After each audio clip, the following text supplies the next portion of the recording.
I'm Ed Sondick, Director of the National Center for Health Statistics. You're about to watch a videotaped oral history of the cognitive aspects of survey methodology movement. This movement has been a very important influence on what we know about the psychology of survey response and how we design surveys. The tape was abstracted from a series of interviews with people who were influential in the development of this interdiscipline. Those full interviews, which are also available for viewing, tell about the movement in much greater detail. But it's my hope that this composite video will give you a broad-reaching overview of the origins of the movement, its achievements, and its possible future directions. In the last 15 years, federal statistical agencies have been involved in an ambitious and unusual interdisciplinary effort commonly known as CHASM, which stands for Cognitive Aspects of Survey Methodology. Now, survey methodologists and cognitive psychologists are engaged in numerous collaborations. A short time ago, there was very little communication across these disciplines. The CHASM movement didn't just happen.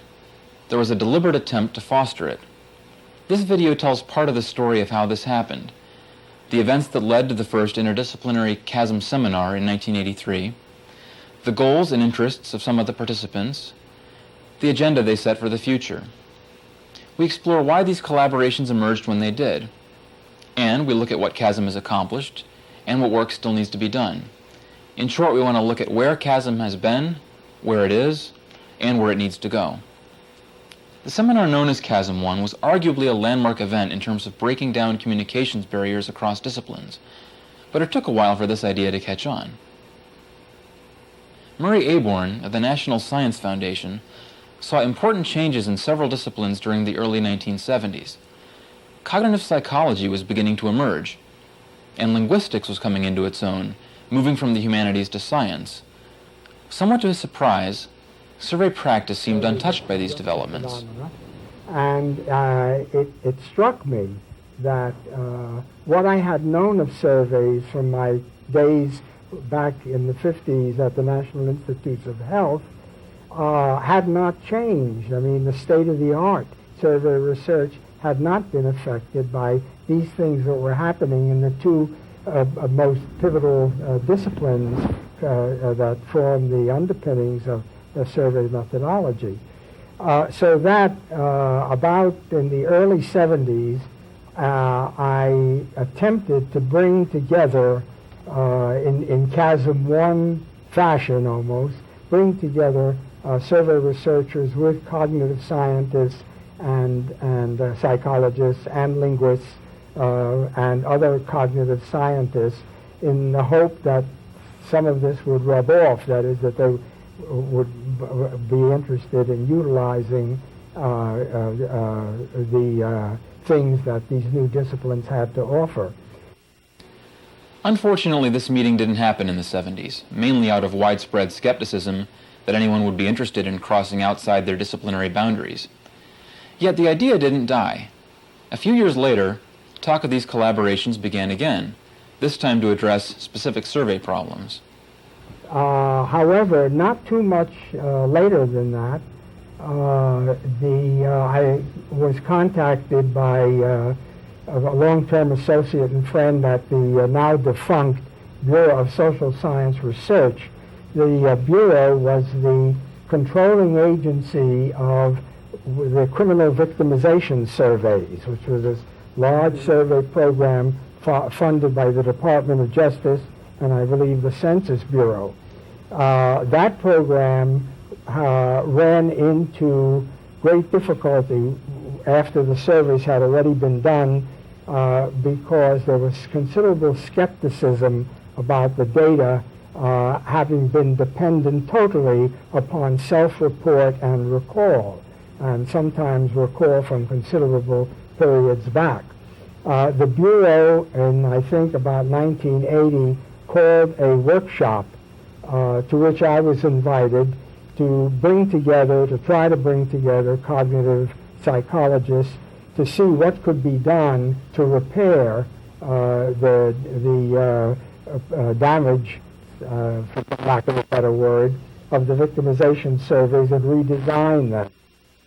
And Al Bitterman, who led the redesign group, organized a workshop here in Washington in the fall of 1980, I guess it was, bringing together a group of cognitive psychologists, which included Endel Tulving, as I recall, Beth Loftus, and a few others, and mainly those involved in the redesign project, to see what cognitive psychology might have to offer in thinking about the issues that we were concerned about in the National Crime Survey.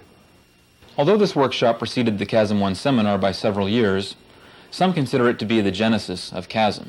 Al, I think of you as truly the founding father of the CHASM movement. How about Grandpop? Okay, whichever, but you're there. Interdisciplinary collaborations offered new possibilities for solving the problems with the National Crime Survey. That, because we've been stomping our feet about problems with the National Crime Survey. There are glaring problems with it. I guess our central problem, the one that we worried about most, was the difference between recalling an event or an incident or whatever that was, bring that to attention in response to some kind of prompting, as opposed to once you're focusing on that and getting details of the event. That's the whole strategy of that interviewing. You first get people to recall some complex event that happened, then you ask them about it. And if you ask them about components, you're not going to get very far, usually. Not necessarily. The other thing was, well, how do you cue? A consortium was assembled to address these issues, this time actually gathering the scientists from different disciplines who had little knowledge of each other's work. So there was something called National Crime Survey Consortium.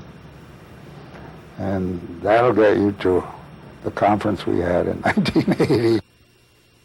And then we had survey researchers. We had people, people from our consortium, and which include a lot of people from the census and then from some cognitive agencies which are doing large-scale surveys, like Monroe was there. For me, it was an eye-opener. I knew nothing about the revolution in psychology. We had reached a point that we were showing sampling errors to several decimal places and couldn't say a darn thing about response errors, really.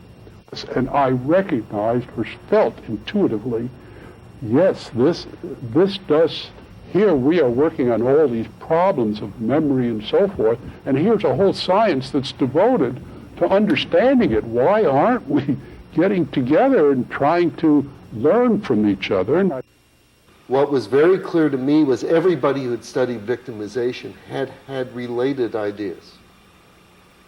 What the cognitive psychologists were doing was telling us about a systematic way to think about some of those ideas. But to make the fit with the survey environment was far more complicated than what you could hope to do sitting at a table in 2 days. And since everybody had their own research agenda, the question was, what could you do to influence the research agendas, to get people to take each other seriously over a longer period of time? Murray Aborn's program at the National Science Foundation encouraged proposals to expand this research agenda. Myron Straff, on the Committee on National Statistics, was involved in early proposals. There was still resistance. We had submitted a proposal, as was solicited.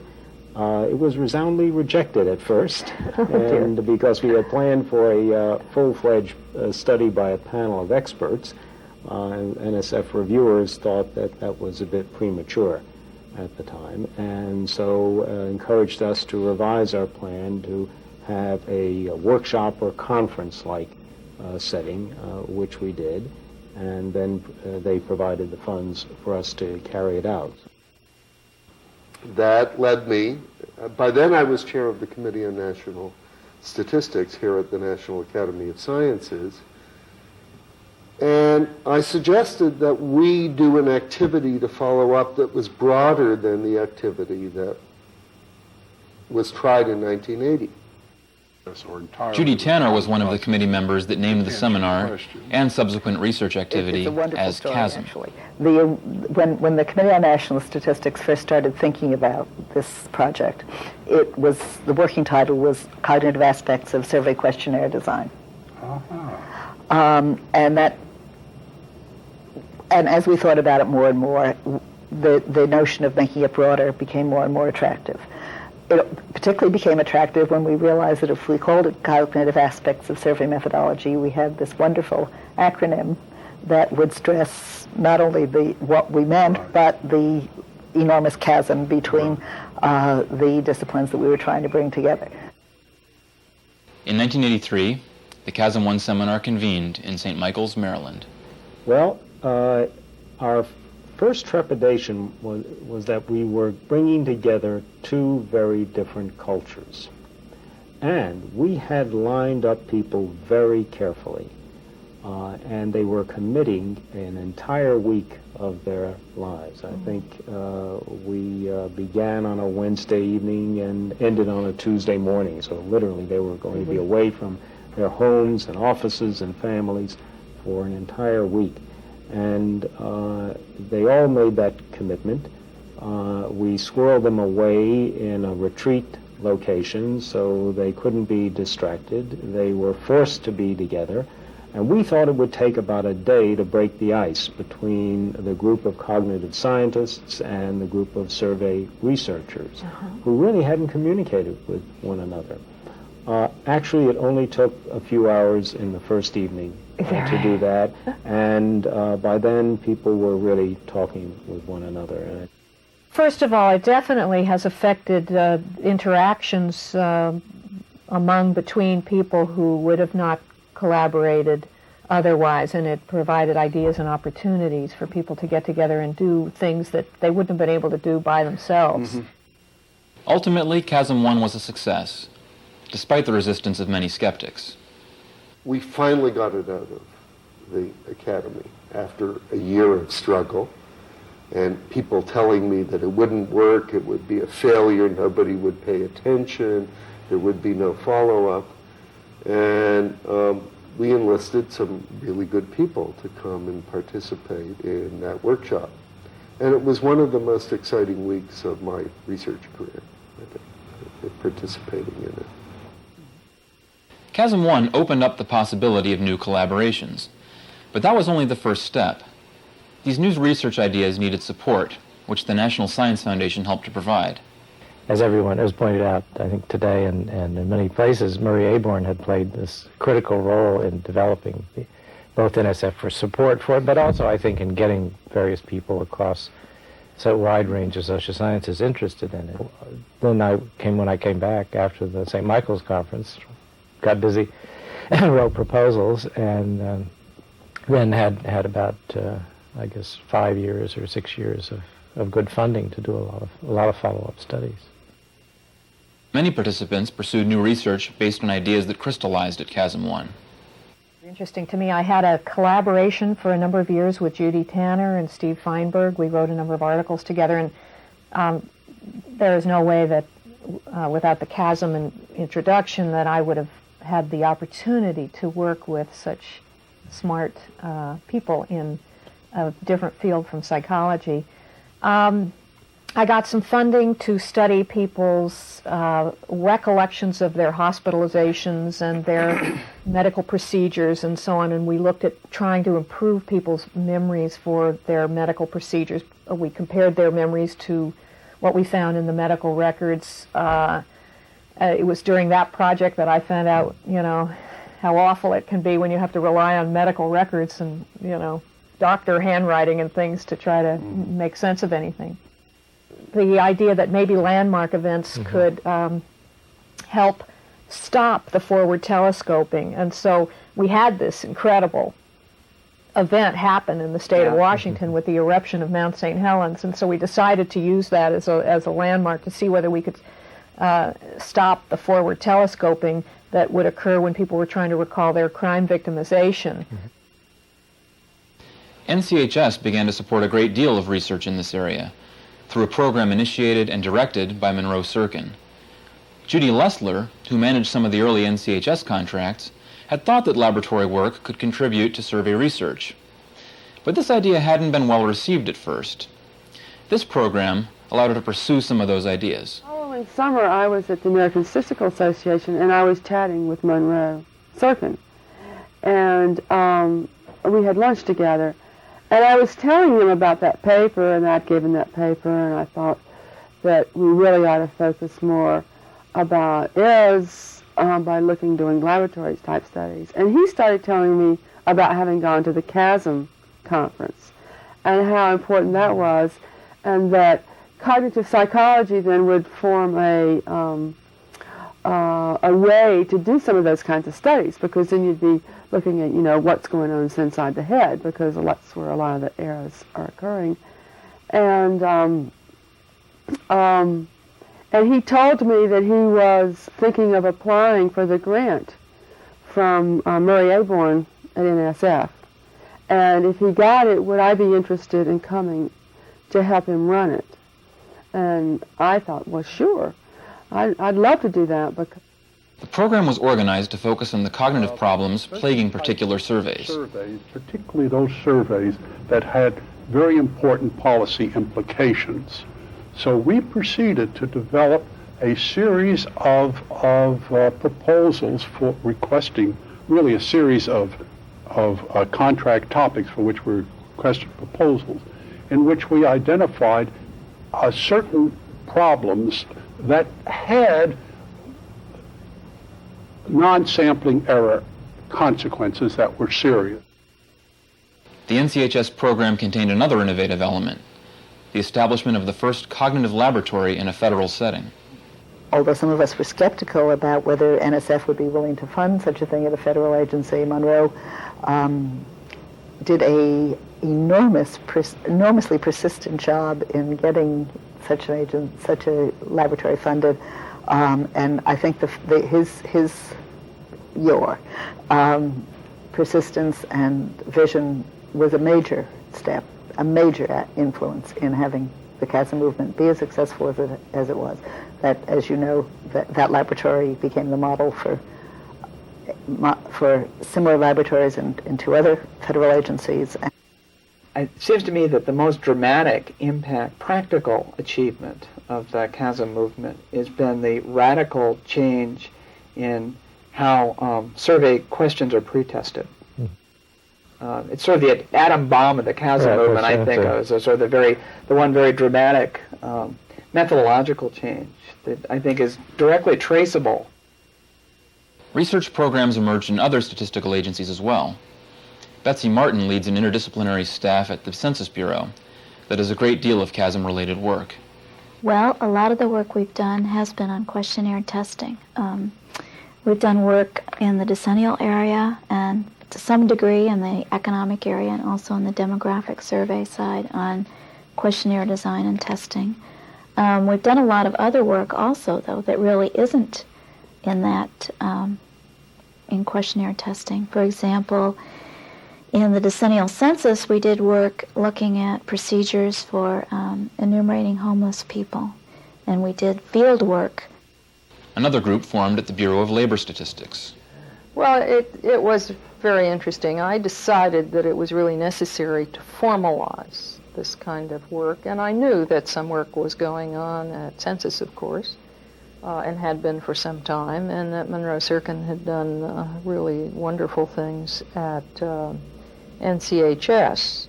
Is that I had a little difficulty when I went to the Subcommittee on Appropriations, because, of course, what they do is to look at what you're doing, and they wanted to know why the Bureau of Labor Statistics had hired psychologists.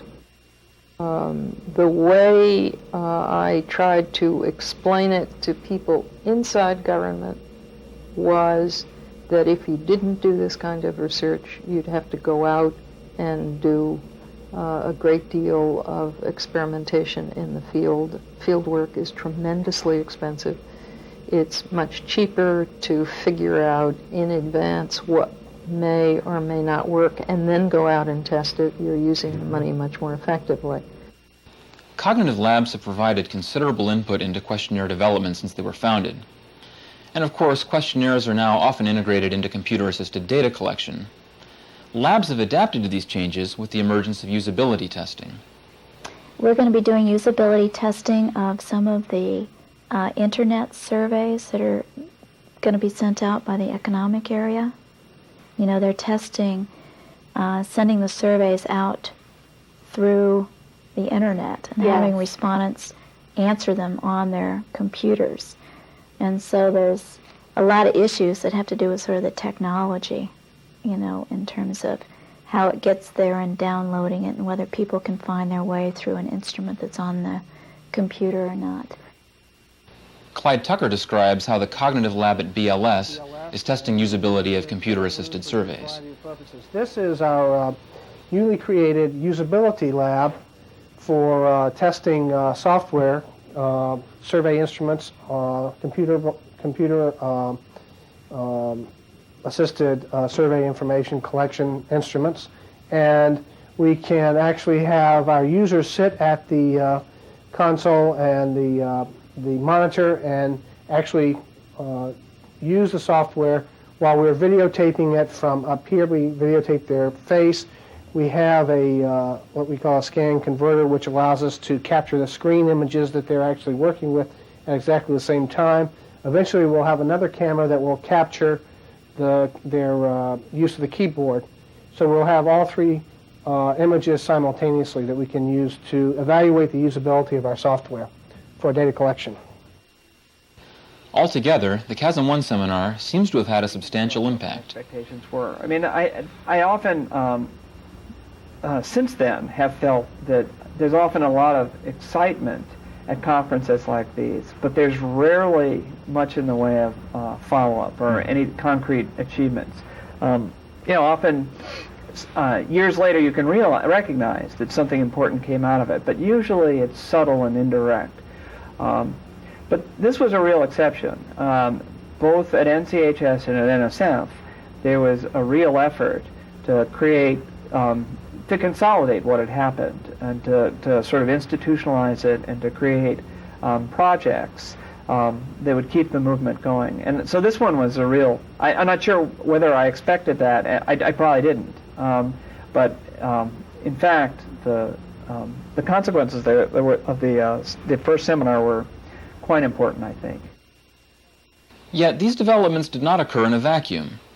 As influential as CHASM 1 was in federal agencies, academic survey researchers had also been thinking about psychological aspects of survey response.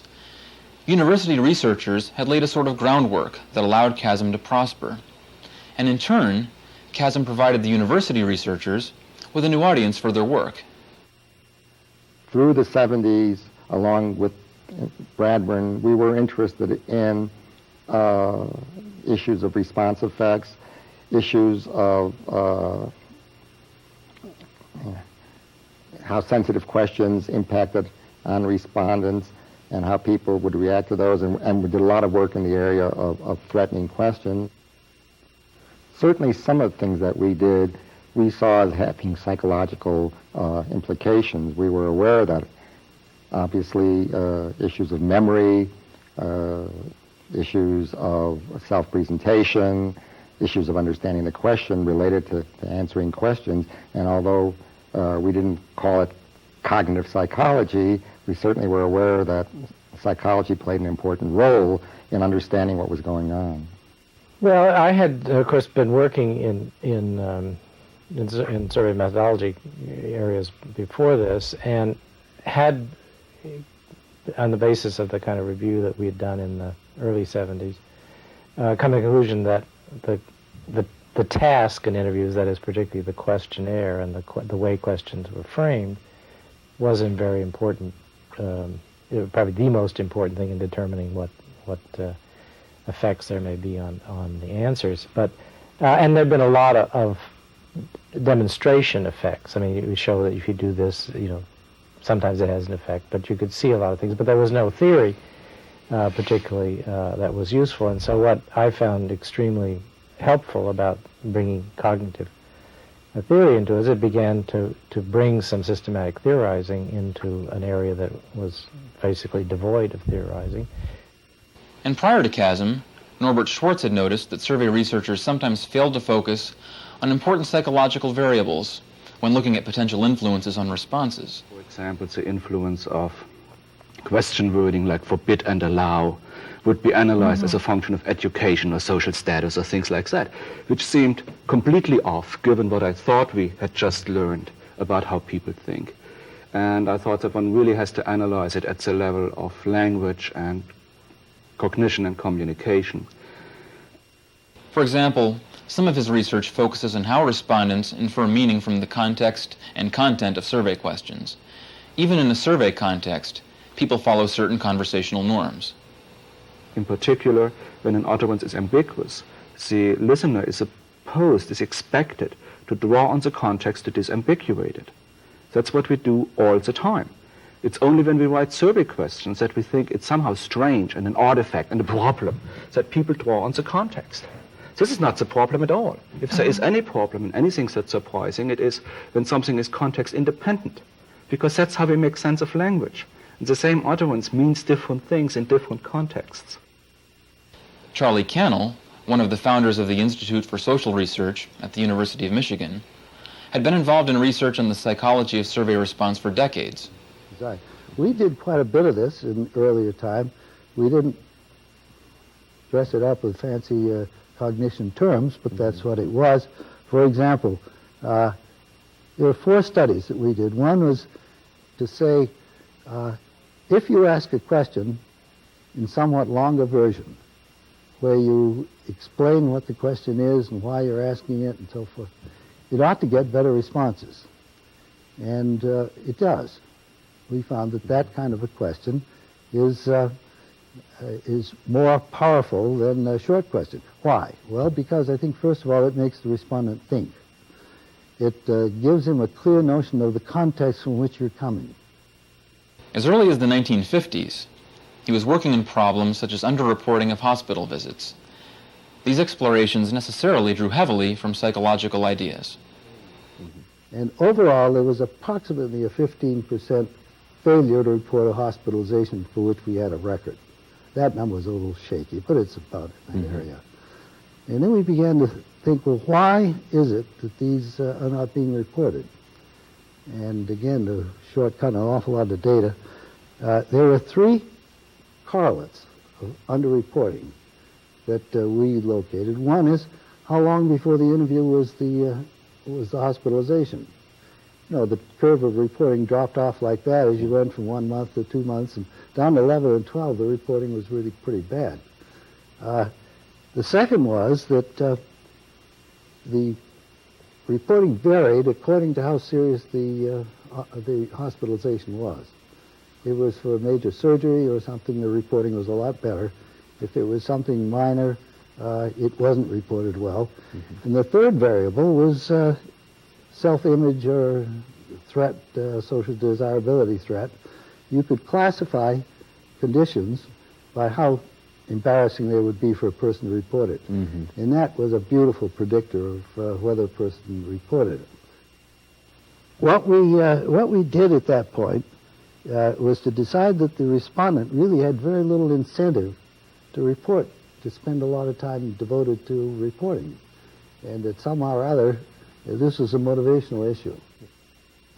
How do you get the respondent to report accurately, and how do you get him to accept his role, and how do you do this, that, the other thing to stimulate his activities? So how does CHASM fit into this? A breakthrough? Old ideas for a new audience? Or a logical step forward? It was an incremental advance, but at the same time it was a breakthrough.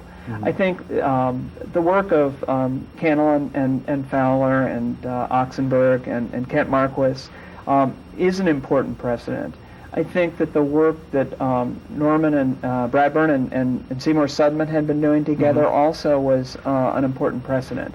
And Norman's training was as a psychologist, and he had been sort of using social psychological concepts. I think so. I think it was an incremental extension of that prior work.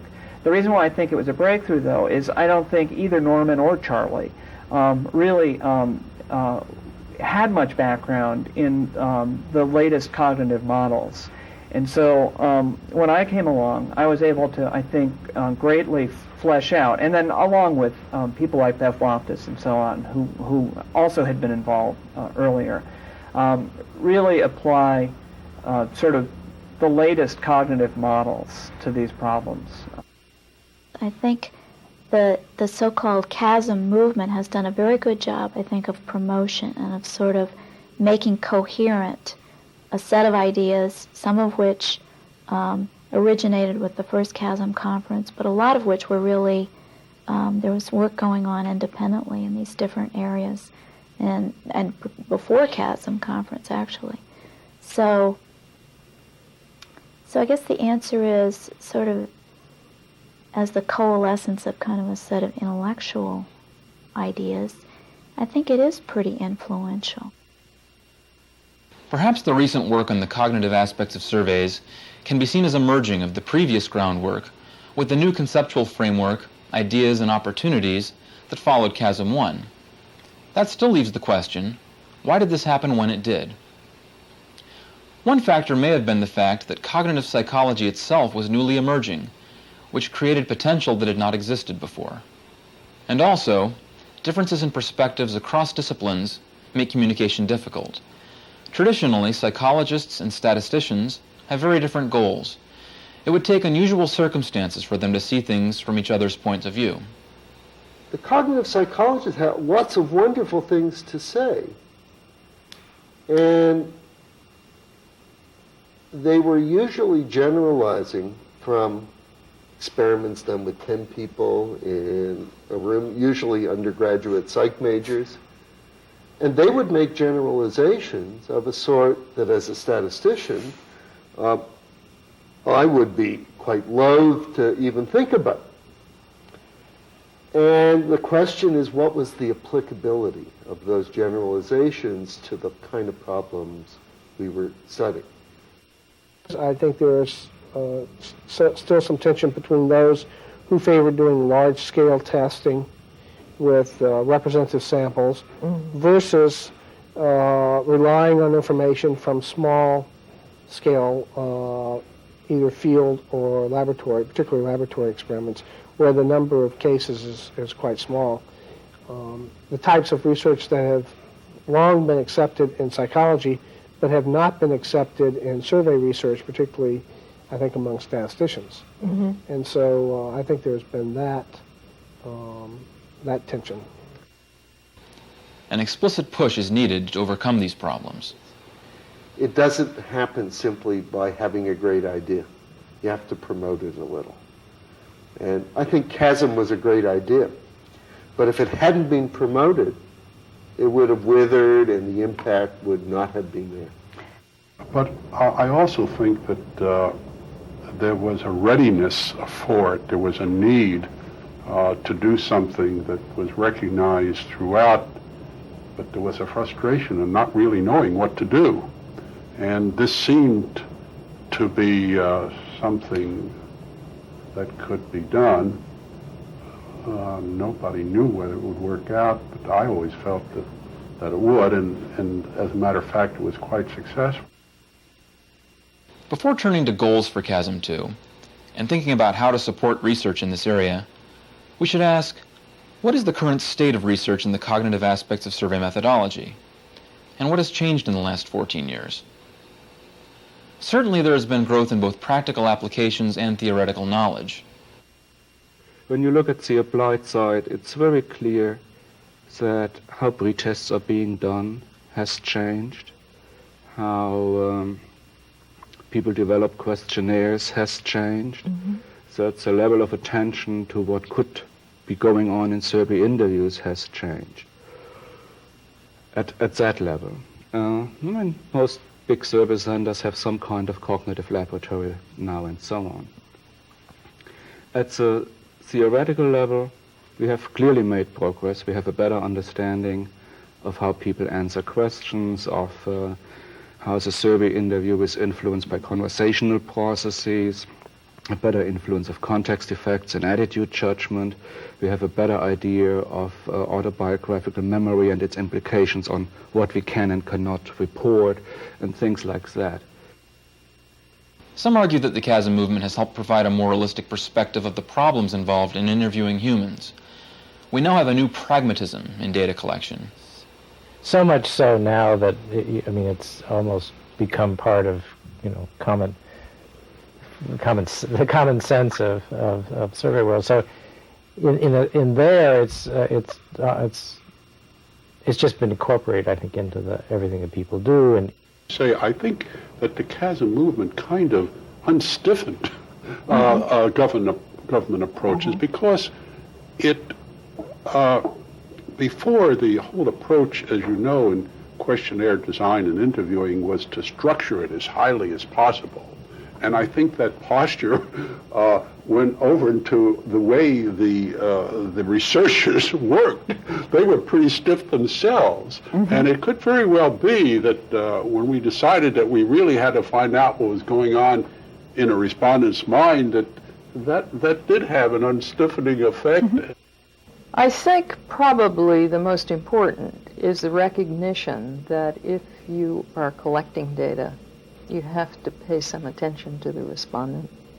So there were a lot of places where it seemed to me we could do better, because my belief is that a lot of the research that has been done on data collection is done in order to reduce interviewer variance.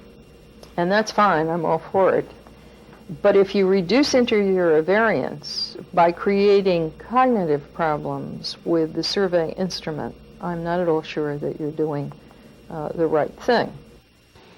Perhaps another benefit is that researchers have started to consolidate what they learned about the response process and move research forward systematically.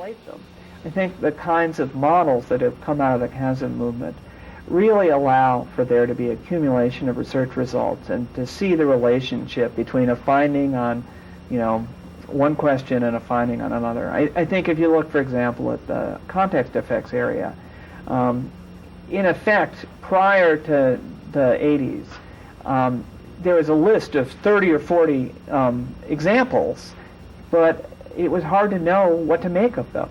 What general lessons were there. We've learned how, to understand better about why people misremember dates and how they misremember dates. We understand, I think, much better than we did, and this is one of Norbert's major, I think, achievements, understanding of how context effects work and how they work in different sorts of ways, so that sometimes you see results and sometimes you don't, depending on whether the effects balance themselves out or not. I think we're almost to the point now where where you really could say it would be wiser to encourage people to estimate in this situation and would lead to more accurate answers, or it would be wiser to try and get them to recall every specific incident and sum that up. I think we're almost to that point in certain areas where we really have good theories that lead to very concrete recommendations about how to construct a set of questions. Mm-hmm. But that's the exception rather than the rule at this point, I'd say. Sudman, Bradburn, Schwartz, and colleagues have gone further by sponsoring a number of interdisciplinary conferences in recent years to further enhance understanding of the response task. These conferences have not only added a great deal to available literature, but also fostered even more collaborations. Together, that is, in the initial one, we were interested in bringing survey researchers and cognitive psychologists together. And that's been our aim ever since, although the topics have changed. And sometimes we bring in people from linguistics. Mm-hmm. And we've looked for other areas because, of course, surveys involve language. And the intent has been to introduce people to each other who might not otherwise know each other, let them hear each other, and in a fairly, intimate setting, let them talk over drinks and meals. And get to know each other's work, so perhaps they'll each learn, as I have, from interactions with people in the other disciplines. Still, many researchers hope that cognitive psychology would receive as much from survey research as survey research received from cognitive psychology. Some have expressed disappointment that this may not have happened. I'm also hoping that in CHASM 1 we talked about a two-way street where the insights, the methods, and the theories of the cognitive sciences would be useful in improving survey research practice. We also hope that surveys would begin to be seen by people in the cognitive sciences as laboratories to test their theories. And I have not seen very much, if any, of that. I would hope that part of the two-way street, we could think of ways of helping to implement that following CHASM 2. Yet there has been some transference back to cognitive psychology. So, I mean, the survey interview has confronted cognitive researchers with a much richer social reality and social situation in which people do their thinking and communicating and judging and so on. And that has broadened the agenda for basic research. But, yeah, I mean, what have we learned? We learned quite a bit about basic research.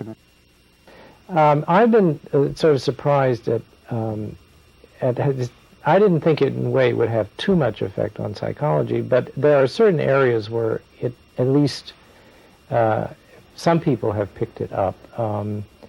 And telescoping is one area because it's a phenomena that is very puzzling to psychologists, and so quite interesting. It fits in with some other things that people obviously had been worrying about.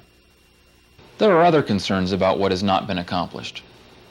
For example, while cognitive laboratories offer new possibilities, they may be misused as shortcuts. These new tools were never intended to take the place of more systematic follow-up research.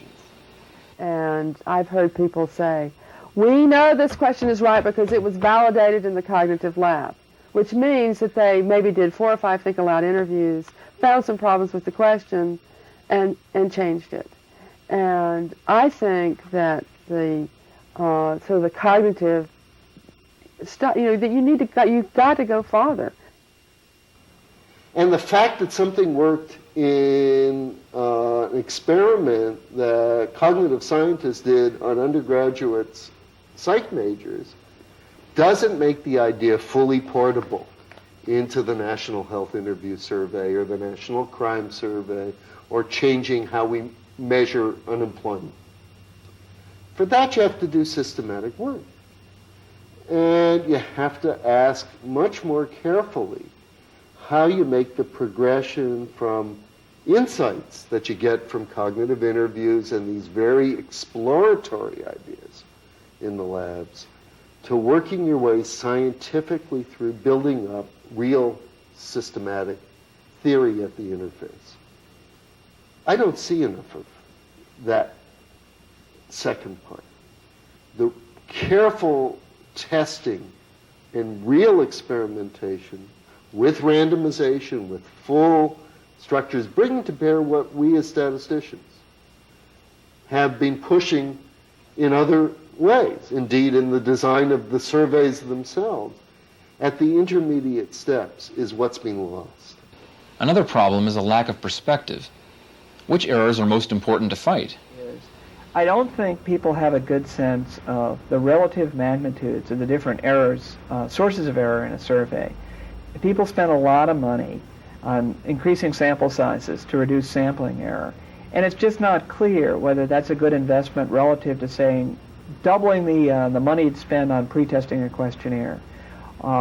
Likewise, within the non-sampling errors, it's not clear whether you should spend more money getting a higher response rate, say, or more money, on I don't know, new data collection methods like using diaries to reduce recall burden. I mean, just the relative magnitudes, the different types of errors, are very, very poorly understood. And it seems to me that a great leap forward might come if we had a better sense of what ought we to be worried about. CHASM may also focus too strongly on applications, such as pre-testing techniques, and not enough on an intellectual agenda. Norbert Schwartz feels that CHASM's accomplishments and viability for the future should be measured by how much our understanding of broad issues has increased. And I don't think that the right level of looking at that is a level of techniques. I think the right level of asking, has CHASM or has research into the cognitive and communicative aspects of survey responding, has that research done anything good? I think the right level to look at that is to ask, how do we think about survey responding now and how have we thought about it 10 years ago? And if there's a technical byproduct of a better pretest, great. Hopefully that would be the case. But if all we get is like a more sophisticated pretest methodology, I think we have missed the boat. But if we address the bigger issues and develop models for how people think about the world, how they evaluate political issues, how they answer questions, how they make sense of language, and all those kinds of big questions, if we understand those, then presumably we know how to do a good question too. But if that's all it does, I think the CHASM movement is soon to be dead as an intellectual endeavor. And that may well be the case. If it wants to survive as an intellectual endeavor, I think it has to see the bigger picture. It has to raise the broad questions which are about human reasoning, human communication, and so on, and for which the survey interviews provides a wonderful setting to study those. In terms of goal setting for the future, where should our energies be directed? There's no shortage of ideas. Many discuss the possibility of expanding into other disciplines, such as linguistics and anthropology. Another idea is expanding the application of cognitive science into areas other than questionnaire design, which would include conceptual development prior to developing the actual questions, and to analytical aspects of the data once it's completed, the data collection is completed, and also looking at presentation, how we present the data. This is certainly an area in which cognitive psychology has been important, looking at the best way to present data to people and how best they can use it and understand it. I've seen it being used in other ways than just on questionnaires. It's being used and has been used by NCHS, for example, on one of their atlases of mortality, which have to convey a lot of information through graphical displays and presentations. And we need to understand how people perceive it, not just how we think we're telling the message. Other issues include understanding the limits of survey response. Good. So I think we need to understand some of what people can actually be expected to do with any degree of accuracy. And just because we can figure out a way, to deliver this set of complex questions to them, doesn't mean they can answer them. I think that we have shown that there's a limit to what you can learn by asking questions. People always knew that, but it's become more salient now. And also, people realize that there are some things that just aren't in memory. Either they were never there, or they've been lost, over time. And that what is really needed is to understand the characteristics of questions, and then to relate that to the estimation at the end, to the modeling at the end. What we need to do then is go back and see if we can make adjustments and build mathematical models to deal with this. And continuing to develop theory about the response process. CHASM 1. I think that what was missing beforehand, and I think is still missing, is a real theoretical basis for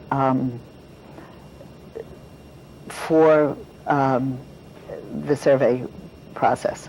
I think we have bits and pieces of it. I think the CHASM movement has helped to offer those bits and pieces. I think we have a little better understanding. I think we still don't have a good theory of response effects, of context effects. I think, as I say, I think we're moving toward it. I would like to see considerably more theoretically based research going on. In fact, CHASM may open up the possibility of reimagining the role of the interviewer to make survey interviewing a true collaboration with the respondent. We're still, I think, strongly influenced by those earlier kind of views that you want to keep the interviewer as inactive as possible, what I sort of call the robotic theory of interview. The perfect interviewer is a robot somehow. But in some sense, if you can get the interviewer either with a computer, in some sense, is to actually be providing information that will improve that will help the respondent. Will CHASM 2 help to meet these challenges? And what are the objectives of CHASM 2? Is to sort of step back and see where we are. This is, I would call it, evaluation. Are the changes that have occurred in the process of questionnaire development really paying off? But the more important aspect, I think, is expansion of the CHASM movement. The CHASM 1, the second party, if you will, was mainly the cognitive psychologists. But there are many other related disciplines that have made great progress in recent years and we feel should be brought into this effort in expert systems, artificial intelligence, and a number of others. And finally, most important is the possibility of extending the application of the cognitive sciences and related disciplines to other aspects of surveys beyond data collection. And this starts with the planning of the survey, and then after data collection, it goes on to the review and processing of the data and to the presentation of the results to users. I have felt all along, once I saw the light, so to speak, that the cognitive sciences were the sciences that we needed in order to break through on our non-sampling errors, just like the mathematical and statistical sciences, in a way, were the sciences that we depended upon to develop our sampling theory. And from that viewpoint, I felt it wasn't enough to let this thing go on by itself, and it really was important for us to come together again and dedicate this as a fostered movement. And I'm hoping that CHASM 2 will serve that function. Thank you for watching.